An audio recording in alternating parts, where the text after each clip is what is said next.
বিশ্বাস করেন, দিলের কথা বলে যাই, যদি ওরা আমার এখানে গুলি করে বুকটাকে ঝাঁঝরা করে দেয়, তাও আল্লাহর কসম একটুও কষ্ট লাগবে না, বরং খুশি লাগবে যে তুই আমার এমন একটু উপকার করে দিলি যার চাইতে বড় উপকার হতে পারে না।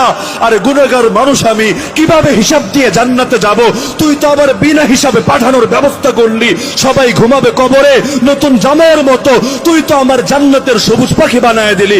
আমি বলবো, হাসতে হাসতে বলবো, রক্ত মুছতে মুছতে বলবো, ফুস্তু ওরাব্বিল কাবা, কাবার রবের কসম আমি তো কামিয়াব হলাম। তো কাফের মারলে কষ্ট লাগবে না, মুশরিক মারলে কষ্ট লাগবে না, নাস্তিক মারলে কষ্ট লাগবে না, কিন্তু তুমি মুসলমান, গুলি করা লাগে না। তুমি যদি এখানে হ্যান্ডকাপ লাগাও তাও তো দিল সয়ে দিতে চায় না।